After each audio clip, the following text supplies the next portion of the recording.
Capítulo 20. En el horno Viraj, sistema del Volga Tundra de navegación 31 de mayo de 2541, 0315 horas, calendario militar del Consejo de Seguridad de las Naciones Unidas, sentado en un blindado M650 Mastodon, el sargento Johnson revisó una vez más su equipo.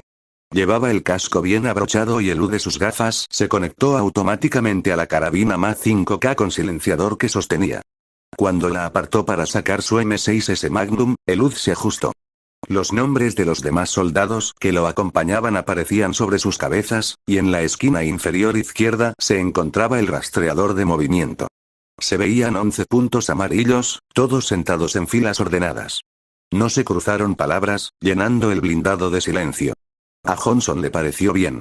Normalmente, habría animado a sus hombres poniendo música despreocupada en la radio, pero eso era cuando iban a la batalla contra el Covenant. No le parecía correcto hacerlo cuando se enfrentaban a los insurrectos. Eso hizo que Johnson frunciera el ceño, y agradeció que su rostro estuviera cubierto por las gafas protectoras y el pasamontañas que le cubrían la nariz y la boca. No le haría ningún bien a nadie verlo enfadado, ya que Johnson necesitaba mantener su imagen por el bien de todos los que lo rodeaban. Aún así, le revolvía el estómago al pensar que, incluso ahora con el Covenant presionándolos, la humanidad seguía perdiendo tiempo y vidas luchando entre sí. Siempre había pensado que, ante una invasión alienígena, la humanidad dejaría de lado sus diferencias de forma altruista y trabajaría unida por el bien común, por la supervivencia de su especie. Pero, claramente, era una perspectiva ingenua.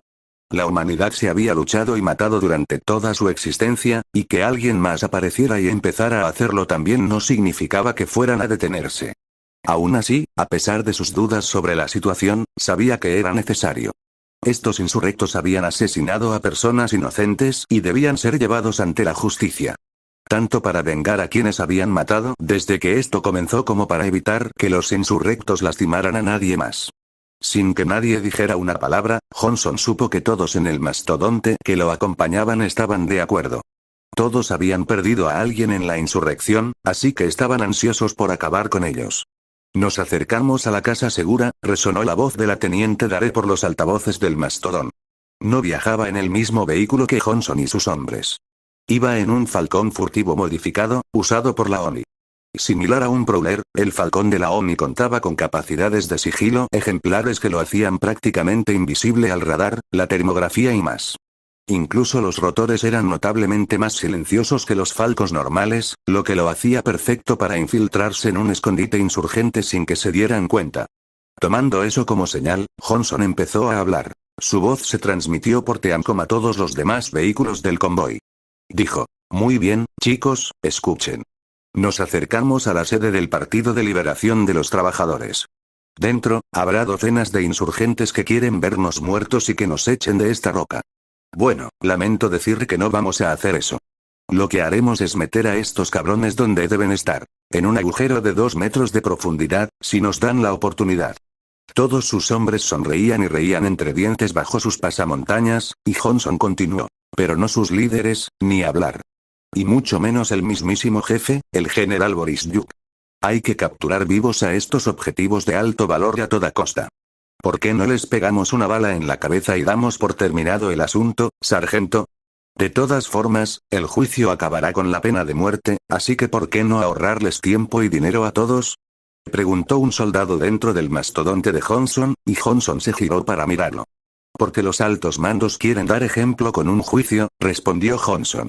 La gente de Viraj debería aceptar eso más que si simplemente matamos a todos como si fuéramos sicarios.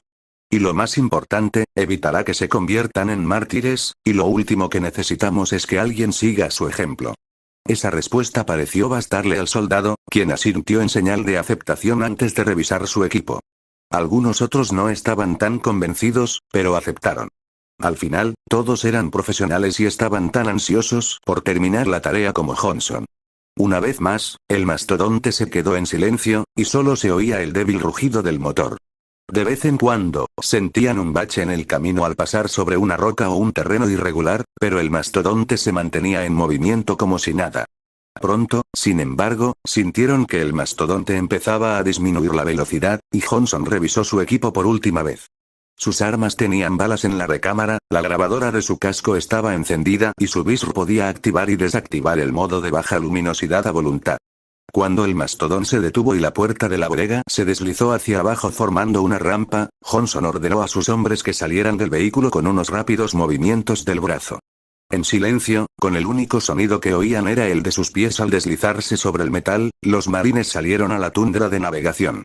Era un lugar desolado y remoto, con la señal más cercana de civilización a cientos de kilómetros de distancia. La temperatura era de -40 grados y un fuerte viento levantaba nieve y hielo por todas partes. Pero, con su armadura aislante, Johnson pudo soportarlo. A su alrededor, pudo ver al otro mastodonte y a los dos halcones aterrizar, sus tropas desembarcando y tomando posiciones.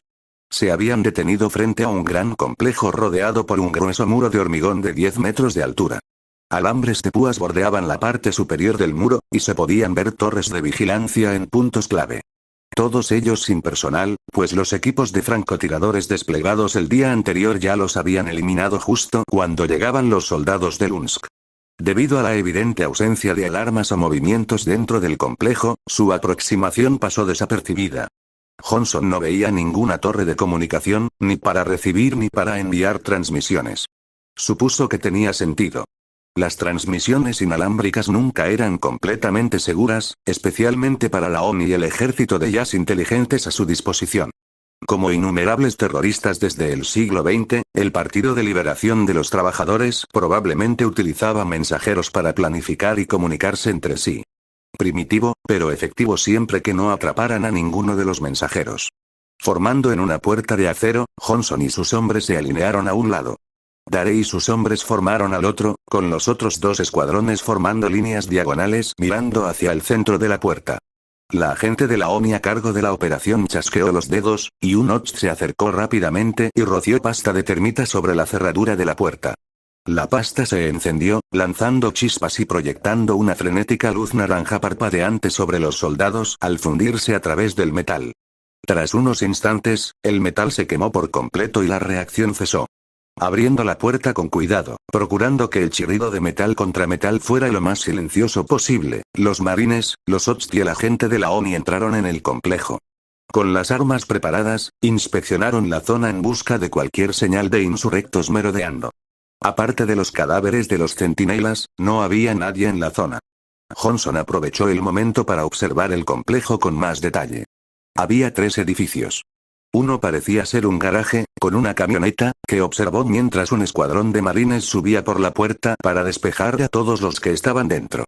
Otro era una pequeña casa de huéspedes, y por los tenues destellos de los disparos silenciados que Johnson vio a través de las ventanas, había algunos insurrectos dentro. Sin embargo, la atención de Johnson estaba fija en el gran búnker que rodeaba el complejo.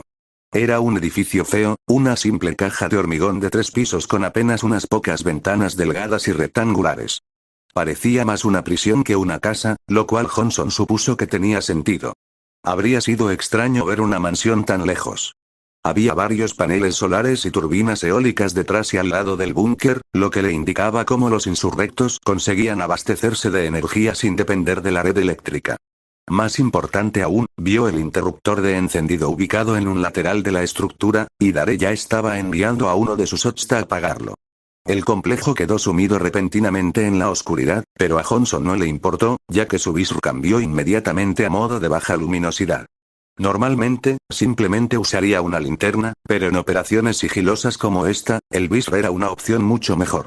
No pudo ver si alguien dentro del edificio se despertó por la repentina falta de energía, pero sí vio a algunos insurrectos siendo escoltados fuera de la casa de huéspedes, esposados y con armas apuntando hacia ellos. Johnson, toma a tus hombres y entra por la retaguardia. Quiero que este lugar esté completamente limpio. El general Borysiuk no escapará esta vez, ordenó Dare, y Johnson asintió antes de ordenar a sus hombres que lo siguieran. Mientras lo hacía, repasó mentalmente la información sobre el líder insurgente. Originalmente general del ejército de Lunsk, Borysiuk se convirtió en traidor unos años antes de la invasión del Covenant. Gracias a su conocimiento de las tácticas de Lunsk y a sus propias habilidades organizativas, Borysiuk logró convertir al Partido de Liberación de los Trabajadores en una fuerza de combate legítima. Pero, a diferencia de la célula Eridanus del Frente Rebelde Unido, liderada en su día por el coronel Robert Bax, el Partido de Liberación de los Trabajadores no distinguía entre objetivos civiles y militares. Borisyuk siempre creyó que la única manera de ganar una guerra era librarla sin restricciones, y llevó esa filosofía consigo a la insurrección. La ONI había intentado aprehenderlo docenas de veces a lo largo de los años, y en cada ocasión había logrado escabullirse. Pero esta vez no, Johnson se aseguraría de ello. Al acercarse a la puerta trasera, flanqueada por dos ventanas con rejas, Johnson ordenó en silencio a sus hombres que la abrieran con un rápido movimiento de mano y dedos. El soldado Capus obedeció de inmediato, acercándose y arrodillándose frente a la puerta. Le colocó un detector de metales y pulsó varios botones que la abrieron. Con su Mach 5K al hombro, Capus giró lentamente el pomo y abrió la puerta, permitiéndole a él y al resto del escuadrón de Johnson entrar. Se apiñaron y luego se dispersaron, recorriendo con cuidado cada habitación en busca de insurrectos. No encontraron ninguno en el piso donde estaban, solo una cocina, un comedor y algunas oficinas con mapas y archivos minuciosamente detallados. Marcando los archivos para su extracción, Johnson abandonó la habitación mientras él y sus hombres subían lentamente las escaleras. Fue entonces cuando vio un tramo que descendía a un sótano. Frunciendo el ceño, ordenó a la mitad de sus hombres que bajaran y despejaran todo lo que hubiera allí abajo. Ojalá no hubiera ninguno, pero no podía correr ese riesgo. Mientras los hombres bajo su mando cumplían la orden, Johnson y los demás subieron por la escalera. Oían débilmente a Dare y sus soldados haciendo lo mismo al otro lado del muro, con pasos apagados y la madera crujiendo bajo sus pies. Se movían tan despacio que ninguno de ellos aparecía en sus rastreadores de movimiento. Así que, cuando Johnson llegó al segundo piso, él y todos los demás se detuvieron de inmediato al aparecer un punto rojo en el rastreador. Al girarse en su dirección, Johnson vio a un joven que caminaba con cautela. Parecía tener 20 y tantos años, vestía pantalones de dormir, estaba sin camisa y portaba un rifle de comando VK-78. No podía ver lo que ocurría, ni a los marines que estaban a pocos metros de él, pero notó que algo andaba mal. Johnson disparó 2 tiros con silenciador al pecho del hombre, quien cayó con un golpe sordo. La sangre empezó a acumularse bajo él, y los marines aceleraron el paso alrededor de su cadáver. Otro apartó su cuerpo a rastras mientras los demás continuaban su barrido. Si uno estaba despierto, probablemente había otros. La predicción se cumplió rápidamente cuando Johnson escuchó más disparos apagados a través de las paredes, todos provenientes de las carabinas con silenciador que portaban los marines. Hasta el momento, los insurrectos en general no sabían que estaban allí, pero bastaría con un disparo de un arma sin silenciador para que la misión cambiara drásticamente. Al abrir la puerta de un dormitorio, Johnson entró silenciosamente. Vio varias camas, la mayoría con hombres y mujeres durmiendo. Una estaba deshecha, probablemente por el hombre al que Johnson había disparado momentos antes. Lo último que necesitaban era que otro despertara, viera a los marines y empezara a disparar, así que Johnson y sus hombres entraron en la habitación rápida pero silenciosamente. Tomando posiciones sobre los insurrectos dormidos, los marines actuaron al unísono y los despertaron tapándoles la boca y apuntándoles a la cabeza con los cañones de sus armas. No hagan ruido, susurró Johnson a los insurrectos, ahora completamente despiertos y aterrorizados. Mientras él y los marines se movilizaban para bajarlos de las camas y esposarlos a los marcos para asegurarlos, atando mordazas alrededor de sus bocas al mismo tiempo, uno de los insurrectos metió la mano debajo de una almohada para sacar una Magnum. Recibió varios disparos antes de que pudiera disparar uno, provocando los gritos de ira y miedo de los demás insurrectos. Pero no podían hacer nada en su posición actual, así que, tras cubrir el cuerpo con las sábanas ensangrentadas de la litera en la que se desplomó y asegurarse de que los insurrectos capturados no fueran una amenaza, Johnson dejó a un par de marines para vigilarlos mientras el resto continuaba revisando las instalaciones. Repitieron la acción sala por sala, y algunas contenían insurrectos soñolientos o adormilados. A los que representaban una amenaza los redujeron, pero a los demás los aseguraron sin sufrir daño alguno. Aunque Johnson sabía que soldados menos escrupulosos los habrían acribillado a todos sin pensarlo 2 veces, ese no era su estilo. Además, cuantos más insurrectos arrestaran hoy, mejor imagen tendría la redada ante el público. Entonces, mientras él y otros soldados subían al tercer piso, un destello brillante y un fuerte estallido se oyeron en el piso superior. Un soldado justo delante de él se desplomó, con la sangre brotando de un agujero reciente en su cuello. El tirador, un insurgente armado con una pistola comando, fue abatido inmediatamente por los otros marines, pero Johnson ya sabía que era demasiado tarde. A su alrededor, oyó a los demás insurrectos, despertados por el disparo, gritar en ruso. Su rastreador de movimiento se iluminó al ver cómo los insurrectos se movían frenéticamente. Correteaban, empujando objetos pesados frente a las puertas y tomando armas para enfrentarse a los marines de Lunsk. Sabiendo que el sigilo ya no era una opción, los marines dentro de la base comenzaron a moverse a toda velocidad. Derribando puertas y destrozando sus bisagras, se encontraron de inmediato con el frenético fuego de los insurrectos que aguardaban dentro. Sin ninguna fuente de luz, sus disparos se desviaban, impactando contra la madera y el hormigón sin alcanzar a los marines. La mayoría de las veces, Johnson veía como un marine recibía un impacto en el pecho de una bala pesada de 6,5 milímetros. El blindaje lograba absorber el impacto, pero el marine herido seguía retrocediendo y le costaba respirar. Lanzando una granada aturdidora a la habitación en cuestión mientras tomaba la delantera, los insurrectos se desorientaron al estallar, lo que permitió a los marines abrirse paso y abatirlos a todos con 2 disparos en el pecho y 1 en la cabeza. Por toda la vivienda, Johnson oyó disparos apagados, lo que lo impulsó a avanzar aún más rápido. Al llegar a una gran puerta doble, de inmediato la identificó como el aposento personal de Borysyuk. Al otro lado del pasillo, Dare y sus hombres entraron también, y ambos escuadrones se alinearon a lados opuestos de la puerta. «Prepárense para la entrada», ordenó Dare, y un marine de su lado se apresuró a obedecer mientras extraía una carga explosiva. Otro sacó una granada aturdidora, con la intención de lanzarla a la habitación en cuanto derribaran la puerta. Un par del lado de Johnson en el pasillo se dispuso a hacer lo mismo.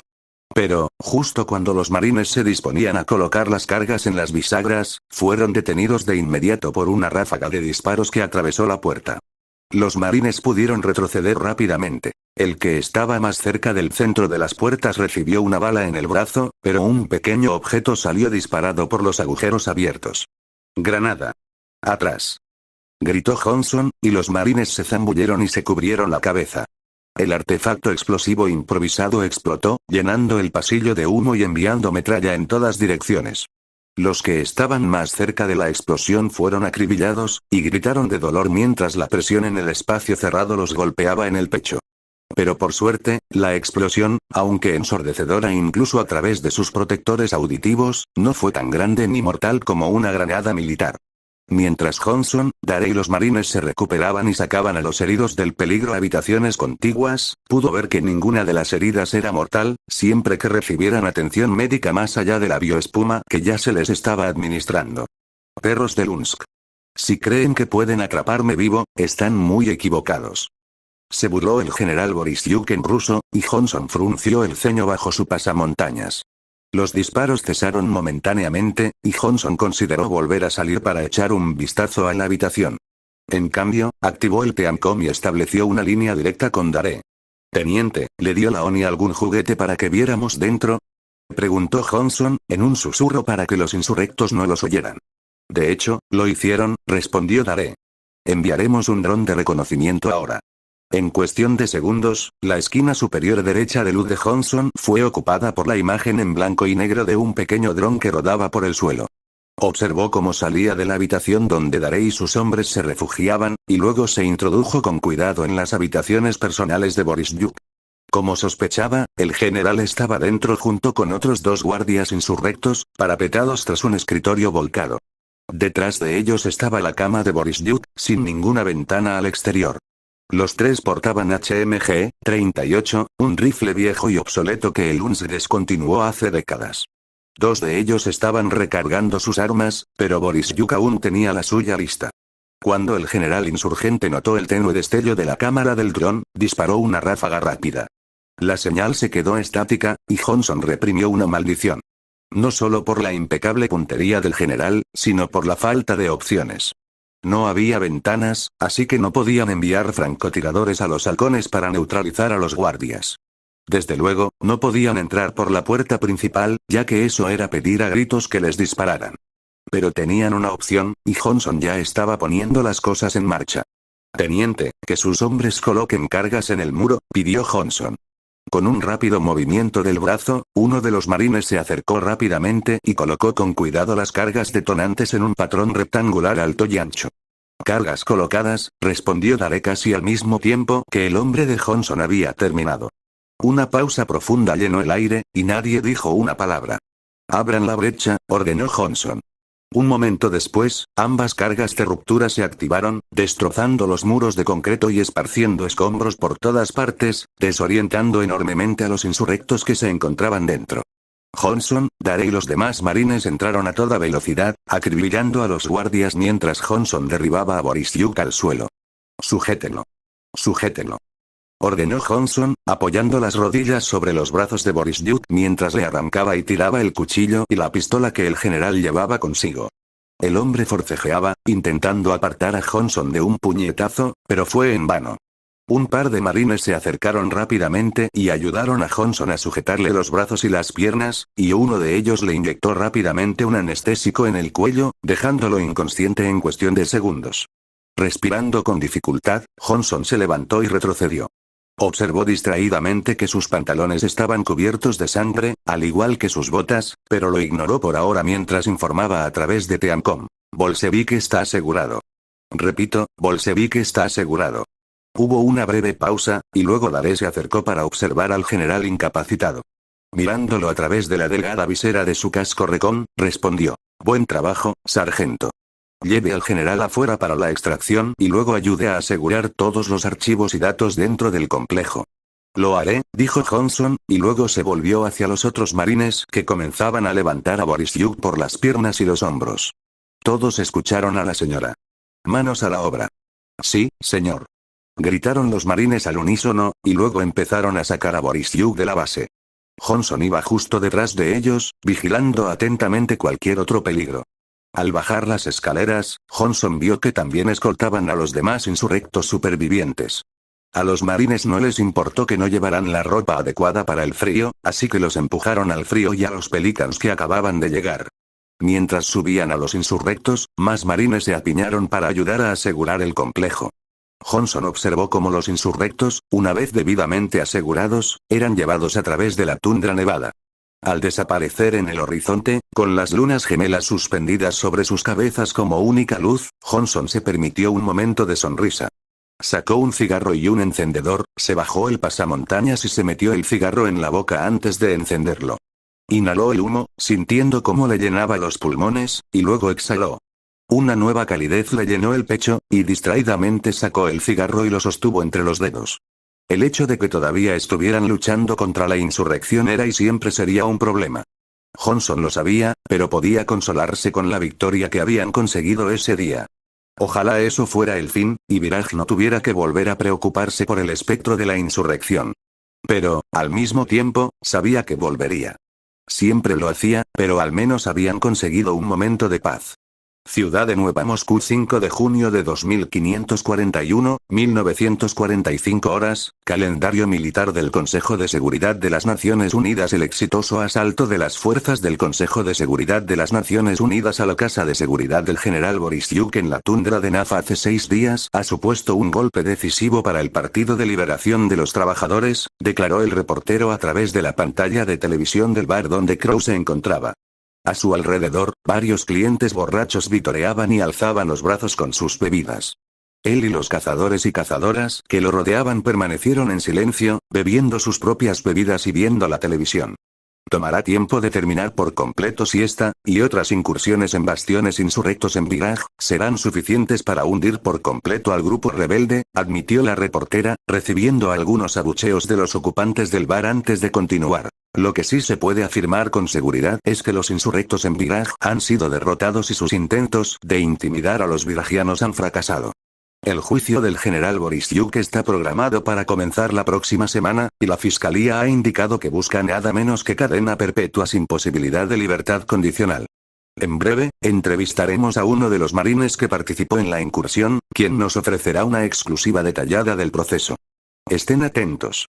Cuando la televisión dio comienzo a los anuncios, todos dejaron de prestar atención para concentrarse en sus conversaciones. Crow se quedó mirando la pantalla unos instantes, pero perdió el interés rápidamente al ver aparecer otro anuncio de una línea de moda. Esa era otra característica común entre su gente y los terranos. La incapacidad de evitar un bombardeo constante de anuncios, todos animándote a comprar lo último y lo más popular, aunque lo que compraste el año pasado estuviera en perfectas condiciones. Puede que solo fuera su dura infancia, pero nunca comprendió del todo el afán de algunas personas por adquirir cosas que realmente no necesitan. Mientras tuviera ropa, un techo y comida caliente, era feliz. Pero no era el momento de concentrarse en eso, así que volvió a centrarse en los hombres y mujeres sentados a su alrededor. Mientras lo hacía, Crow bebió de su vaso de vodka, saboreando el sabor que le bajaba por la garganta. Entonces, Johnson, dijo Robin Hill con una botella de cerveza en la mano. Ahora que atrapaste a su líder, ¿qué sigue? Depende, en realidad, respondió Johnson, dando un trago a su botella de cerveza. Según la experiencia, debería haber paz al menos durante unos años. Con todos sus líderes muertos o arrestados, y sus recursos destruidos o confiscados, el Partido de Liberación de los Trabajadores no tiene mucho con qué trabajar. Debería haber tranquilidad. Robin asintió y luego añadió con énfasis. Después. Johnson no dijo nada al principio, simplemente tomó otro trago. Esa fue toda la respuesta que Crow y los demás necesitaban. No le sorprendió. Durante su juventud, Crow lo había visto suceder constantemente. Las autoridades reprimieron a los grupos violentos que perturbaban la paz, a veces eliminándolos por completo, pero los problemas inherentes que los originaron a menudo no eran tan fáciles de resolver. Problemas como la explotación, la corrupción, la falta de aplicación adecuada de las leyes y muchos más. Cuando un ideal contradecía el orden social imperante, como la independencia colonial, era aún más difícil de erradicar. Crow sabía que el Consejo de Seguridad de las Naciones Unidas había ganado esta batalla, y era una batalla que merecían ganar. Después de lo que él y los demás experimentaron hacía casi un mes, el Partido de Liberación de los Trabajadores se había ganado lo que le correspondía. Pero la idea de un village independiente no era tan fácil de destruir, y mientras hubiera gente en la colonia que creyera que el Consejo de Seguridad de las Naciones Unidas era tirano, surgirían más insurrectos. La única pregunta era si serían mejores o peores que los anteriores. Crow esperaba lo primero, pero en el fondo sabía que lo segundo era mucho más probable. Frunciendo el ceño y negando con la cabeza, Crow se bebió el resto de su bebida y le pidió al camarero que se la rellenara. Mientras el camarero sacaba una botella de vodka para atender su petición, Johnson arqueó una ceja y dijo: «Te estás pasando de copas, ¿verdad, Branwen?» «No te preocupes, sé cuándo parar», dijo Crow, agitando la mano libre mientras con la otra sostenía el vaso para servir el vodka. Una vez que el camarero terminó, Crow tomó un pequeño trago, lo dejó, miró fijamente a Johnson a los ojos y añadió: «Además, esta es la primera vez que puedo beber desde que dejamos Remnant para este pequeño viaje interplanetario. Después de todo lo que hemos pasado, creo que nos lo merecemos». Johnson no tenía nada para refutar eso, especialmente cuando Harriet levantó su propia botella de cerveza y dijo: «Brindo por eso». Al instante, los demás cazadores chocaron sus bebidas y bebieron de un trago. Johnson, ligeramente divertido, se unió a la diversión. Aunque sus preocupaciones por los hábitos de bebida de Branwen no habían disminuido, ni siquiera él podía negarlas en ese momento. «Tengo que decir que me da un poco de pena dejar esta pequeña bola de hielo», dijo él mientras observaba el bar. «Apenas pudimos pasar tiempo aquí antes de que todo se fuera al traste, y ahora que por fin se está calmando todo, reparan nuestra nave y tenemos que irnos. Ni siquiera tuvimos tiempo de hacer pruebas para ver si podíamos hacer funcionar Dust». «Sí. Habría estado bien», respondió Abby con un leve suspiro. «Pero tengo ganas de ver a dónde vamos. Ojalá todo esté más tranquilo». «Toco madera», bromeó Crow, golpeando la mesa con el puño en énfasis. Aunque la mayoría tomó su comentario al pie de la letra como una broma, riéndose entre dientes, su parte paranoica temía que no lo fuera. Los últimos planetas habían sido un incidente tras otro. Primero piratas del Covenant, luego terroristas insurrectos. Al ritmo que iban las cosas, era probable que se enfrentaran al Covenant propiamente dicho a continuación. Con suerte, su pronóstico catastrófico estaba completamente fuera de lugar, pero Crow hacía tiempo que había aceptado que su suerte nunca mantenía las cosas en silencio por mucho tiempo. Mientras Crow reflexionaba, Johnson habló y dijo: «Me alegra que, aunque perdimos a algunos buenos hombres, la misión haya ido más o menos según lo planeado. Eso no siempre sucede». Siena asintió y luego preguntó: «¿Te refieres a la situación de los rehenes en ese restaurante?» Johnson guardó silencio al principio, y el ambiente festivo se apagó. Abby miraba a su líder con incredulidad, y de repente todos se sintieron mucho más incómodos que hacía apenas unos segundos. Sienna no se disculpó, y Harriet parecía a punto de reprenderla, pero Johnson respondió en voz baja. En la guerra, todo se vuelve confuso, muy rápido. Se espera que los soldados tomen decisiones de vida o muerte en fracciones de segundo que pueden afectar no solo a ellos mismos, sino también a la vida de los demás y al éxito de la misión. He estado en esa situación muchas veces, y les aseguro que no es algo en lo que uno quiera estar. El sargento de marina tomó otro trago de su cerveza y luego preguntó, ¿alguno de ustedes sabe de la operación Trebuchet? Los cazadores y las cazadoras se miraron y negaron con la cabeza. Clover respondió, no conozco la operación. Supongo que fue una campaña militar contra la insurrección. Así fue, confirmó Johnson. En respuesta a los numerosos levantamientos civiles e insurrectos en las colonias exteriores, el UNS lanzó la operación Trebuchet para pacificarlos. Comenzó en 2513 cuando el Frente Rebelde Unido intentó derrocar al gobierno del sistema Eridandus y se extendió rápidamente por las colonias exteriores. La situación se complicó rápidamente. Hasta que llegó el Covenant y suspendió la operación indefinidamente, fue el principal conflicto en el que se vio envuelta la humanidad. «Usted participó en la campaña», respondió Viner respetuosamente, y Johnson asintió. «Desde el principio», respondió Johnson. «Participé en muchas misiones contra la insurrección. Algunas salieron según lo planeado, como la de hace unos días. Otras fracasaron por completo. Pero hubo una hacia el final que me quedó grabada, incluso ahora. En 2524, la operación Trebuchet se extendió a la colonia de Tribute. Nos enviaron allí para destruir la capacidad de fabricación de bombas de los insurrectos del planeta». «¿Cómo te fue?», preguntó Robin con cautela, aunque Crow creía que ya sabía la respuesta. «Mal», admitió Johnson, frunciendo el ceño y tomando otro trago de cerveza. «Al principio, todo iba bien. Entramos en la zona objetivo, una ciudad industrial en crisis, y logramos encontrar y neutralizar un taller de bombas sin perder a nadie. Luego descubrimos que habían estado contrabandeando los explosivos en las bandas de rodadura de caucho sintético de los neumáticos, y uno de esos cargamentos acababa de ser enviado a la capital del planeta. Tras rastrear al transportista hasta un restaurante, nos dirigimos allí y me puse como francotirador con un stanchión mientras todos los demás entraban a asegurar los explosivos. Todo salió casi a la perfección, cuando la terrorista insurgente se dio cuenta de lo que pasaba.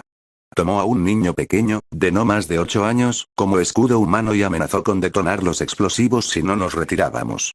El sargento veterano suspiró, bajó la cabeza y continuó. Me ordenaron disparar. «No lo hiciste», susurró Casper, con los ojos muy abiertos ante la insinuación, pero Johnson negó rápidamente con la cabeza. «No, no lo hice.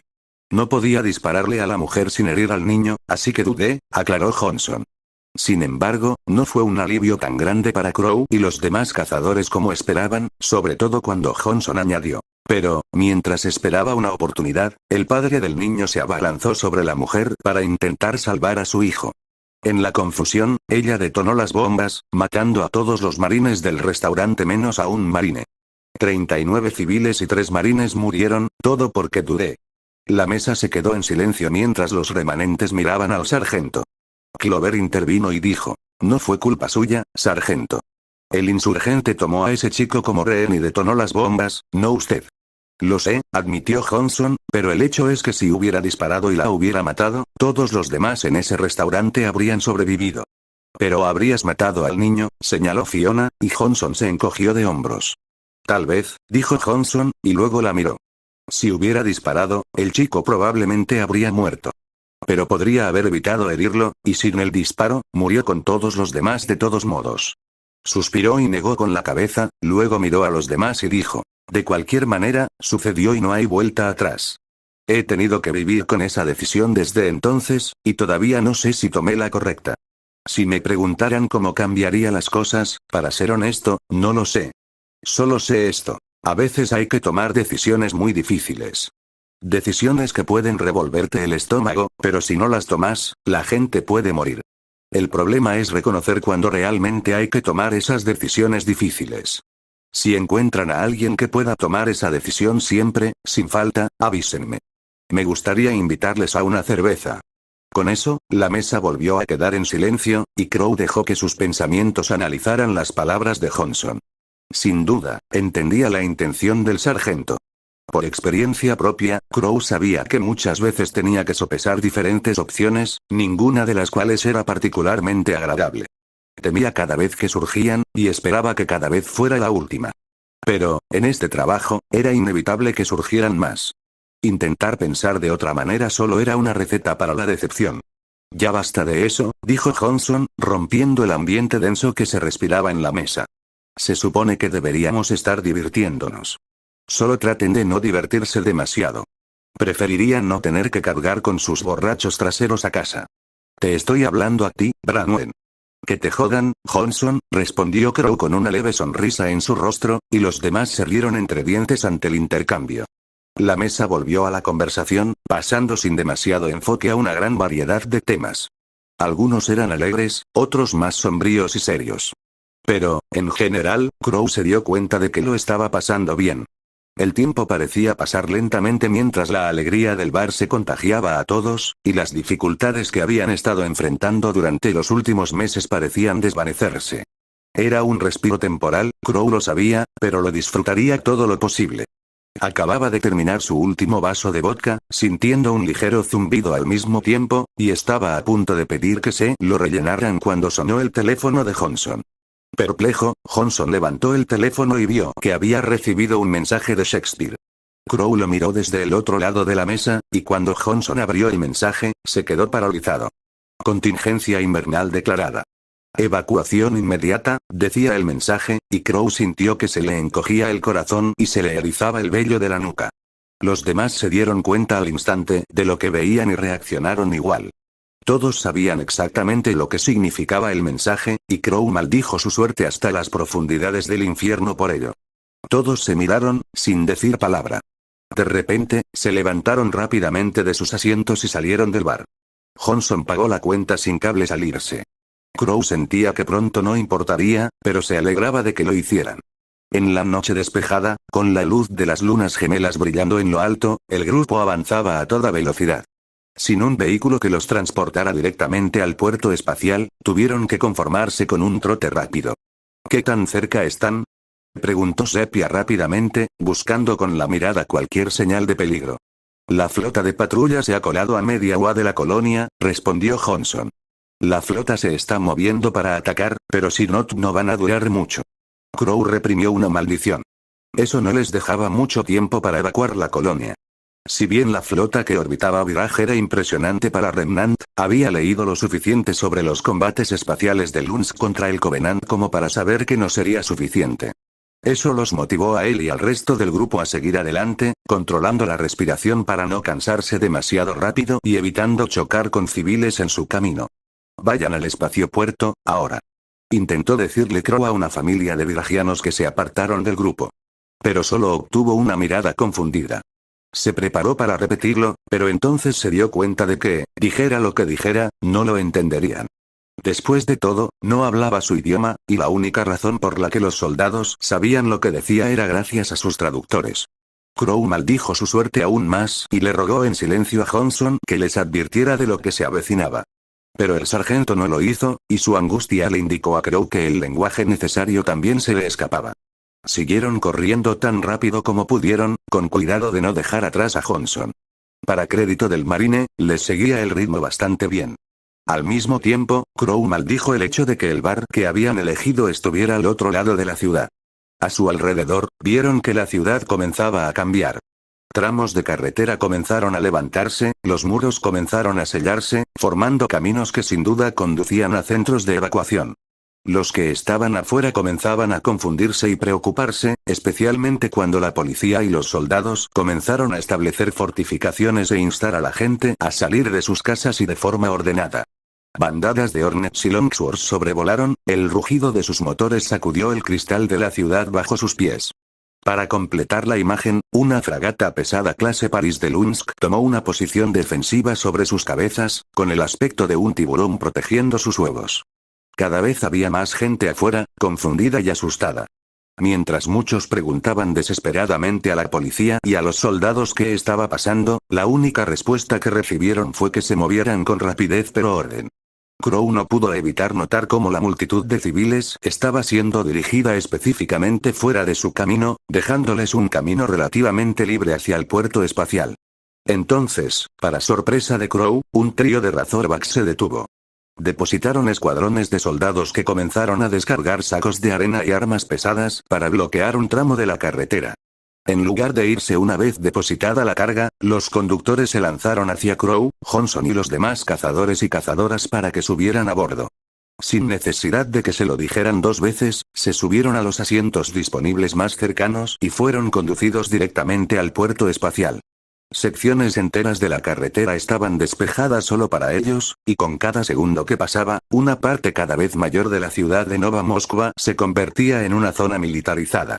Algunos civiles comenzaban a comprender lo que estaba sucediendo y empezaron a correr, pero la mayoría seguía confundida. Aún así, a pesar de estar ya en vehículos, les estaba costando llegar al puerto espacial. Tanto por la gran distancia entre el bar y el puerto espacial como por lo laberíntico que se estaba volviendo Nova Moskva.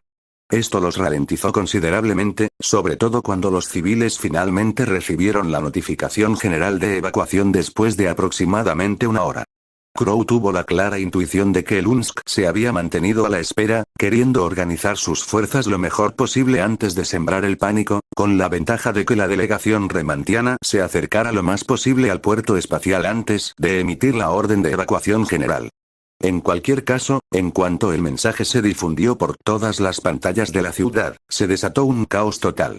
La multitud, antes ordenada, se agolpó mientras los civiles aterrorizados corrían a toda velocidad hacia el puerto espacial. Muchos ignoraron el carril despejado, saltando delante y obligando a sus conductores a reducir aún más la velocidad.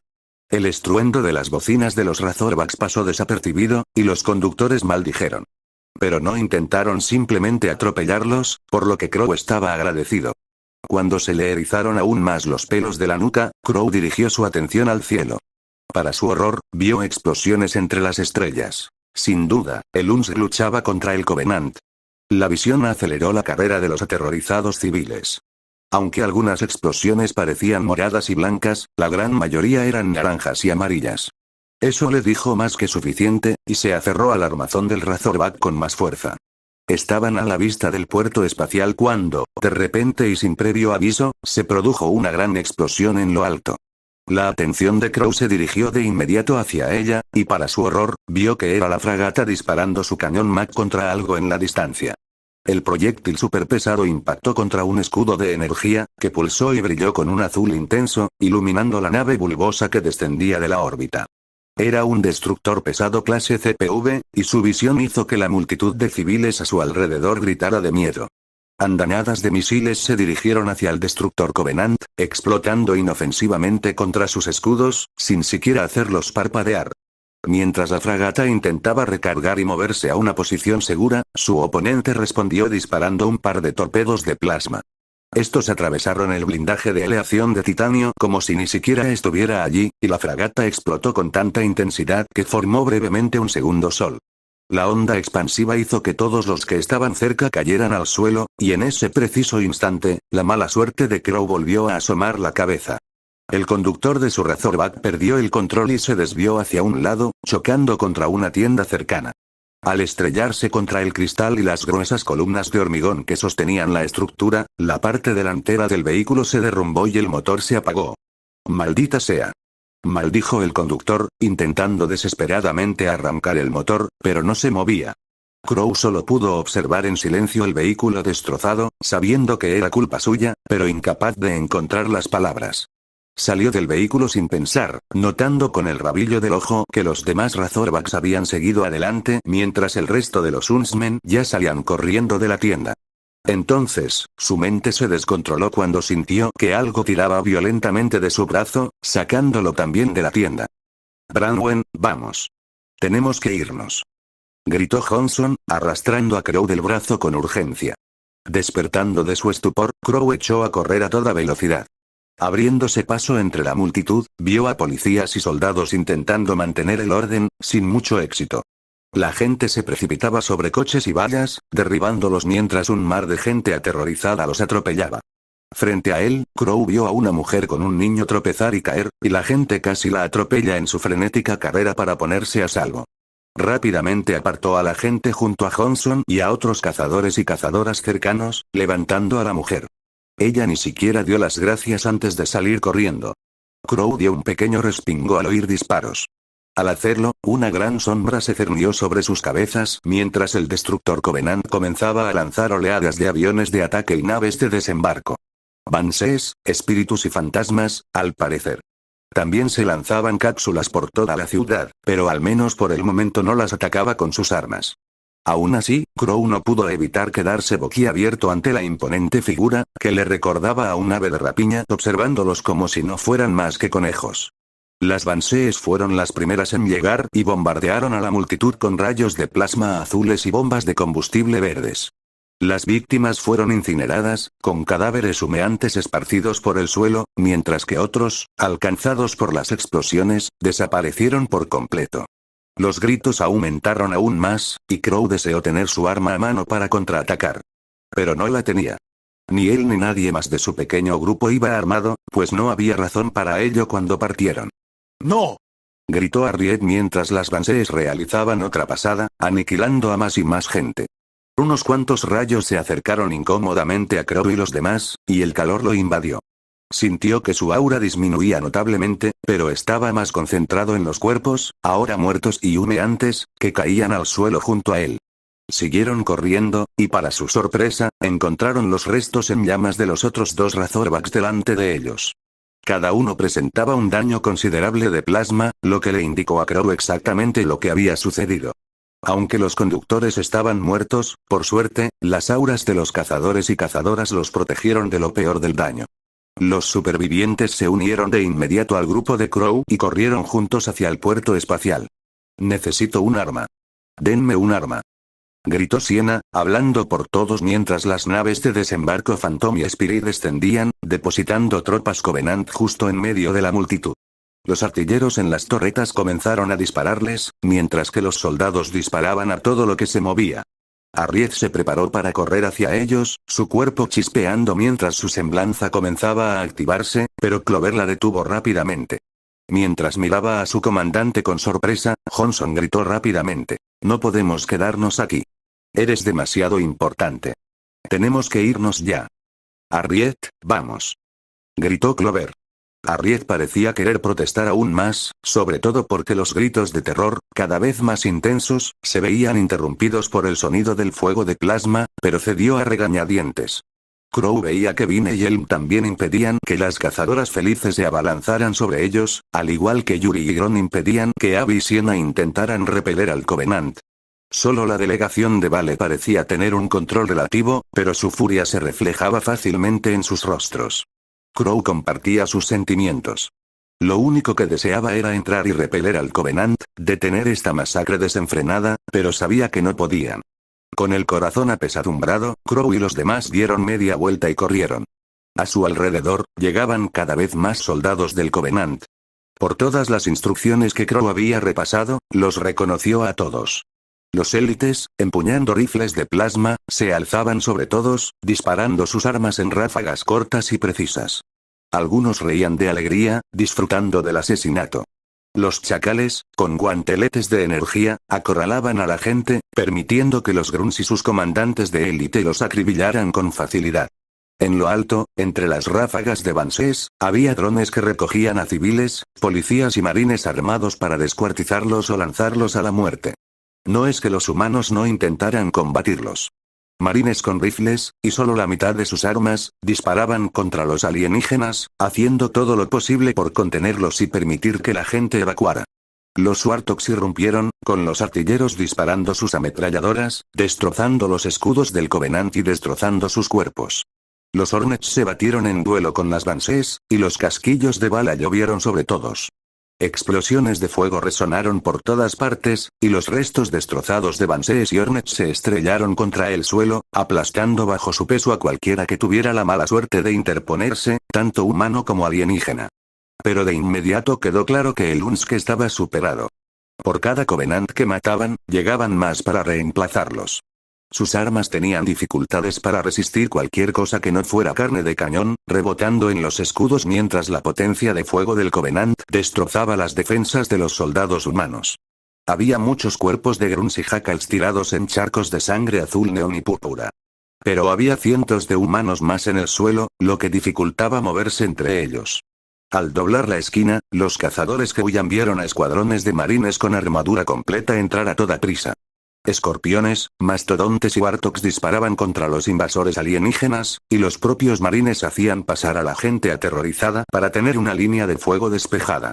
Una vez más, Crow sintió la tentación de tomar un arma y echar una mano, y la obligó a bajarla para seguir avanzando. Pero se vio obligado a detenerse cuando un marine que estaba a su lado recibió repentinamente una espada de energía de 2 filos que le atravesó la espalda y le atravesó el pecho.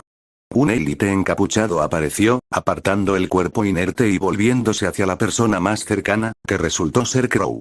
Aprovechando la oportunidad que le ofrecían los dioses, Crow se negó a correr y se giró para encarar al élite que cargaba contra él. Blandió su espada de energía hacia abajo, pero un silencioso y furioso Crow atrapó la extremidad por la muñeca. El élite, aturdido, miró la mano de Crow con asombro, y entonces Crow agarró la parte delantera del arnés de batalla del élite con la otra mano mientras le propinó una patada en la rodilla articulada. Sus escudos crujieron al impedirle destrozar el apéndice, pero la pierna cedió mientras Crow terminaba de derribar al élite más alto, empujando el brazo de la espada capturado para que se enfrentara a él. El gorjeo de sorpresa del alienígena fue interrumpido junto con su cabeza, al ser bisecada en un ángulo irregular por su propia espada de energía.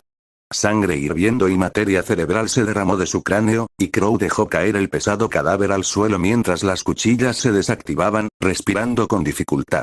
Ociosamente, miró el proyector de espada que sacó de su agarre flojo a su propia mano, teñido de un púrpura oscuro, y cuando lo apretó más fuerte la sangre rezumaba a través de los espacios entre sus dedos. Los sonidos del combate a su alrededor sacaron a Crow de sus pensamientos, y se giró para ver a los demás cazadores y cazadoras obteniendo resultados similares contra otros élites que habían atacado a las personas que los rodeaban.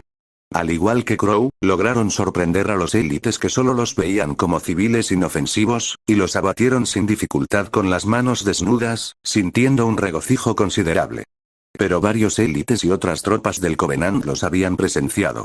Mientras los grunts y los jackals parecían aterrorizados, los élites parecían eufóricos, y muchos dejaron de lado sus rifles de plasma y carabinas para desenvainar espadas de energía. Aunque a Crow le habría encantado enfrentarse a esos alienígenas ávidos de batalla, sabía que no tenían tiempo. Así que guardó la empuñadura de la espada de energía en el bolsillo, arrancó el aguijón del cadáver del élite que había matado y echó a correr. Los demás cazadores hicieron lo mismo, pero fueron perseguidos por docenas de tropas del Covenant que se acercaban rápidamente. Fiona, ahora es el momento perfecto para sacar algo. Gritó Robin, disparando un rifle de plasma recuperado a sus espaldas. Otros hacían lo mismo con las armas que habían capturado, incluyendo a Johnson, quien había arrebatado una pistola de plasma del cuerpo de un grunt que había matado. La oveja Fauno extendió la mano mientras seguía corriendo, y ante los ojos de Crow, la vio materializar un gran cristal de polvo ardiente en el aire. Por un momento, temió que perdiera su brillo y se volviera inerte, pero para su sorpresa, permaneció allí. Fiona sonrió aliviada, agarró el cristal con fuerza y lo arrojó tras ella. «Dispara», gritó Fiona. Crow obedeció de inmediato, apuntando con su aguijoneador al cristal. Los fragmentos de blamita silbaron por el aire, dirigiéndose al cuerpo de un grunt que se había detenido a recoger el cristal con curiosidad. Cuando suficientes fragmentos se incrustaron en su cuerpo, se supercombinaron. La explosión rosada destrozó al grunt y, al mismo tiempo, encendió el cristal de polvo ardiente. Una gigantesca bola de fuego arrasó las filas del Covenant, incinerando a los más cercanos. Otros fueron incendiados y se agitaron en agonía antes de sucumbir rápidamente a las llamas. Solo los más alejados de la explosión resultaron ilesos, pero aún así se tambalearon por la fuerza de la explosión. Esto permitió a Crow y a los demás abatirlos, dándoles un respiro momentáneo. Mientras el polvo se asentaba, los cazadores, las cazadoras y los asombrados marines respiraban con dificultad. Robin se giró para mirar a Elm. Entonces dijo: «Bueno, al menos ahora sabemos que el polvo funciona en otros planetas». Eso fue, sin duda, motivo de celebración, sobre todo porque demostró de inmediato ser extremadamente eficaz contra el Covenant. Algunos marines que habían presenciado la semblanza de Fiona en acción incluso la miraban como si fuera una figura divina, lo que incomodó un poco a la cazadora feliz. Pero ahora no era el momento de centrarse en eso. Johnson ordenó rápidamente a todos que siguieran corriendo, y sin mirar atrás, corrieron hacia el puerto espacial. A su alrededor, civiles aterrorizados corrían en la misma dirección, mientras marines y soldados corrían hacia el Covenant. Muchos hacia una muerte segura, pero con la esperanza de poder contener al Covenant un poco más. Pero el avance del Covenant era incesante, y cualquier intento de detenerlos duraba solo unos instantes, como mucho, antes de ser aniquilados.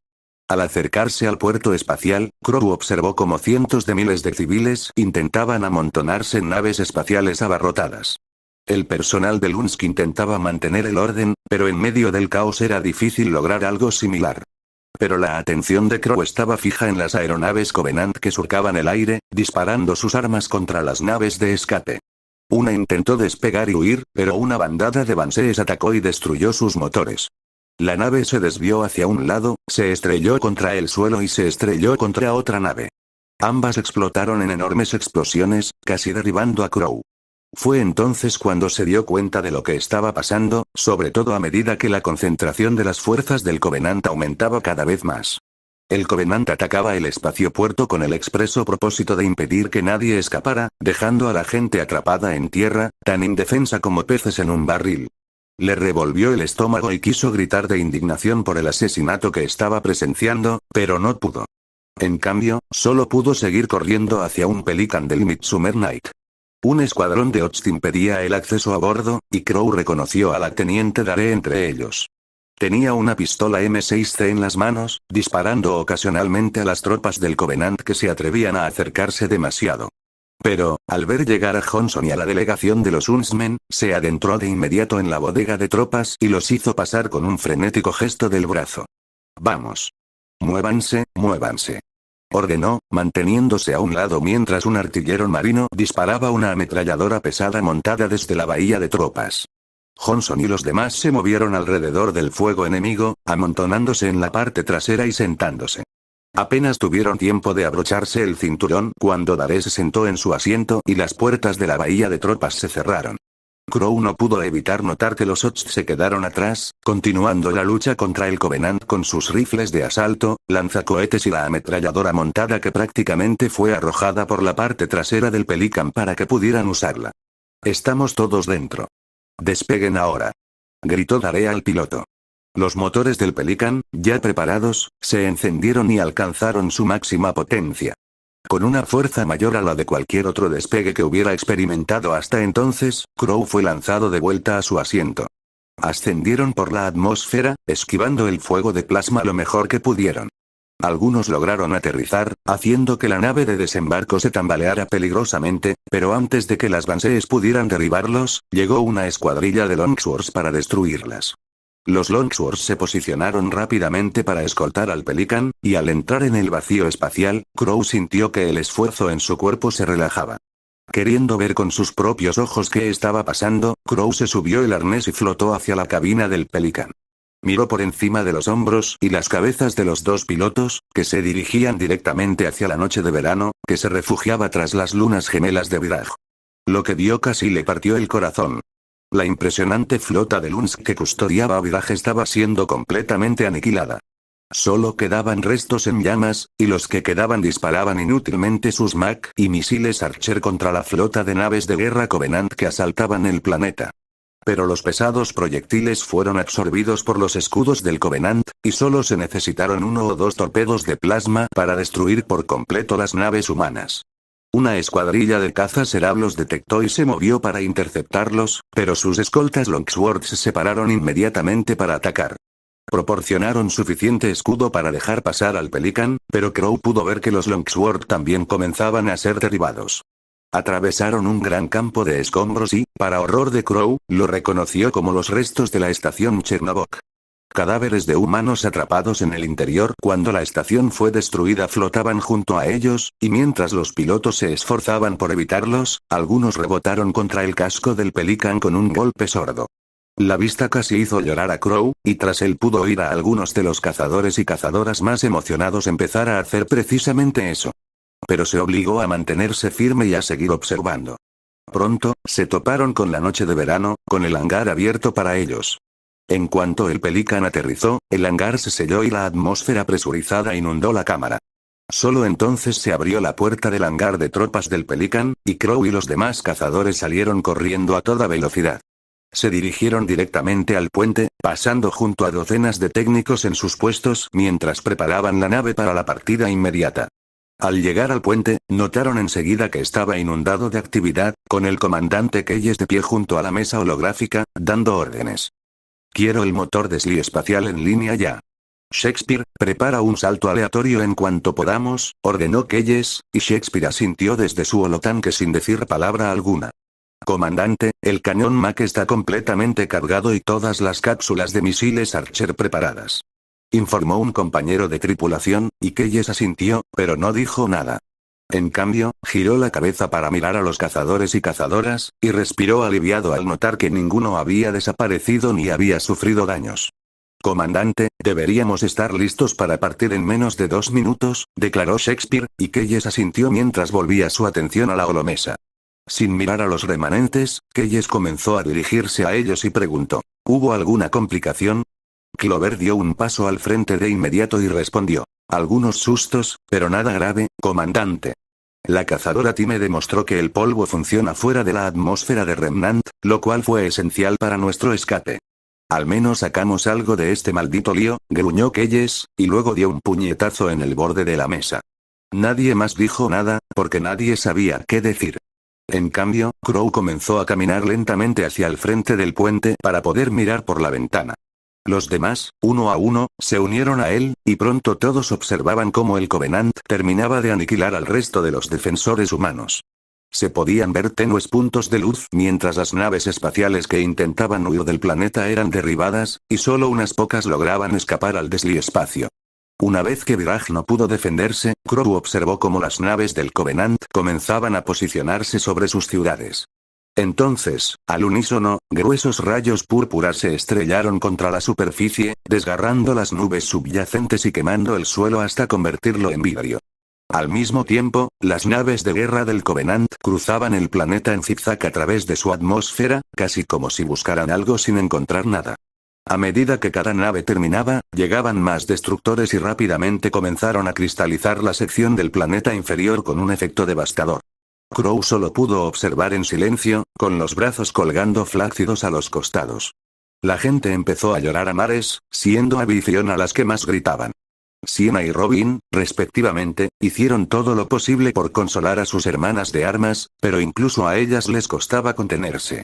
Mientras seguían observando el cristal del pacto, Viraj, cada segundo representando la muerte de millones, una cruel comprensión comenzó a brotar de las entrañas de Crow. Todo lo que habían hecho en Viraj, todo el esfuerzo invertido en llevar a los insurrectos ante la justicia, toda la muerte que tanto ellos como el UNS causaron en su lucha mutua, no importaba. Nada de eso importaba. Si no hubieran hecho absolutamente nada, el Covenant habría llegado y lo habría arrasado todo. Era un amargo y aleccionador recordatorio de lo que realmente importaba en este universo recién expandido en el que se encontraba, y era un sentimiento que sabía que todos compartían. Cuando Shakespeare anunció que el motor de Sly espacial estaba listo, nadie le prestó atención, pues seguían mirando por la ventana. Nadie dijo una palabra mientras la noche de verano daba la vuelta y desaparecía en el vacío.